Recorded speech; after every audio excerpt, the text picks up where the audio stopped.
L'heure est au bilan sur la scène municipale au Québec, alors que les élus ont franchi ces dernières semaines le moment symbolique, hautement symbolique même, des 100 premiers jours de mandat depuis l'élection de novembre 2021. On a déjà parlé à l'émission du maire de Québec. On a dressé son bilan, Bruno Marchand, donc je parle. Mais cette semaine, on va se pencher sur son homologue de la Rive-Sud, le maire de Lévis, Gilles Lehouillier. Et pour le faire, on va discuter avec Philippe Dubois, qui est notre collaborateur et accessoirement doctorant en sciences politiques et chercheur au groupe de recherche en communication politique de l'Université Laval. Philippe Dubois, bonjour. Allô? Bonjour. D'abord, il faut le souligner, le maire Gilles Lehouillier, c'est loin d'être un nouveau venu en politique. Est-ce que vous pouvez nous aider un peu à adresser, je dirais, l'historique de son parcours? Vous avez raison, Gilles Lehouillier, c'est vraiment ce qu'on peut appeler un vieux routier de la politique municipale à Lévis. D'abord, il a été conseiller municipal dans l'ancienne ville de Lauson dans les années 80 pour ensuite devenir conseiller municipal à Lévis jusqu'en 2005. Donc, il y a 20 ans derrière la cravate, pratiquement, de membre comme conseiller municipal du conseil de Lévis.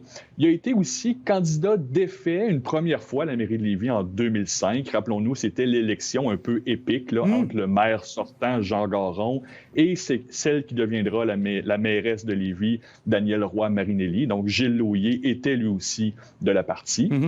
Ensuite, M. Lehouillier a été député québécois pour les libéraux à l'Assemblée nationale, donc dans Lévis de 2008 à 2012, pour finalement revenir comme candidat à la mairie en 2013, réélu en 2017 avec plus de 90 % des voix quand même, et finalement réélu une troisième fois en 2021. Donc, l'histoire politique régionale de Lévis, c'est aussi un peu l'histoire personnelle de Gilles Lehouillier.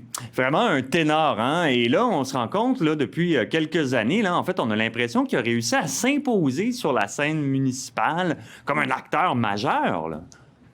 On le dit, il est bien enraciné d'une part. D'autre part, c'est quelqu'un aussi qui a su rassembler les gens autour de lui, notamment son ancienne adversaire, Isabelle Demers, à la mairie, où il a tendu la main à Mme Demers, qui siège avec lui au conseil municipal maintenant.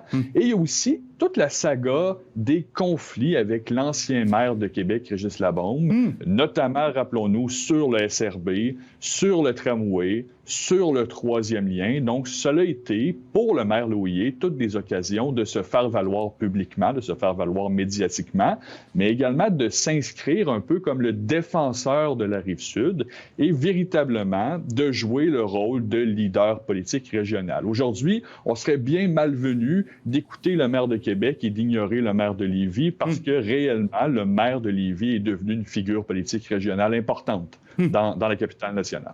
Et évidemment, on veut faire un bilan. Donc, comment on peut, je dirais, définir les premiers mois de son nouveau mandat? Qu'est-ce qui a marqué la politique municipale lévisienne, mettons, depuis son élection en novembre 2021?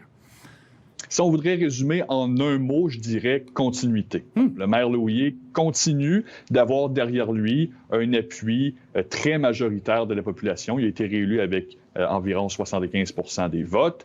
Il a aussi avec lui une équipe politique qui est stable. Il n'y a pas de conflit, il n'y a pas de changement majeur, ce qui est toujours une bonne nouvelle en politique, me direz-vous. Il y a également le contrôle presque total du conseil municipal. 15 des 16 sièges à l'hôtel de ville sont associés au parti de Gilles Lehouillier. Donc, clairement, il y a une liberté de pouvoir qui est intéressante.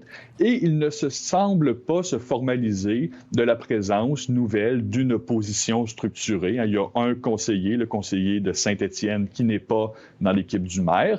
Et même le maire est allé jusqu'à lui accorder un certain nombre de responsabilités. Et ça, c'est pas anodin. Il a donné à Serge Bonin, le conseiller municipal, la présidence du comité de démolition. Il l'a nommé au comité d'urbanisme en patrimoine. Il l'a nommé au comité sur la toponymie. Et ça, c'est 3 dossiers qui sont un peu litigieux et qui risquent de créer du mécontentement dans la population. Donc, c'est un peu habile de la part du maire. D'une part, il inclut l'opposition dans la gouvernance de la ville, mais également, ça lui permet de prendre un pas de recul face à certains dossiers qui sont parfois un peu polémiques. Et les mettre entre les mains de ses adversaires. Un petit cadeau empoisonné, finalement. C'est là qu'on voit le caractère de l'expérience politique du maire derrière la cravate. Oui, tout à fait. En terminant, hein, le gros dossier à venir, hein, celui qui risque d'occuper beaucoup l'attention des médias et des politiciens, hein, c'est évidemment le troisième lien. Particulièrement en année électorale. Quel rôle va jouer Gilles Lehouillier dans la campagne électorale québécoise en lien avec ce dossier-là là, majeur?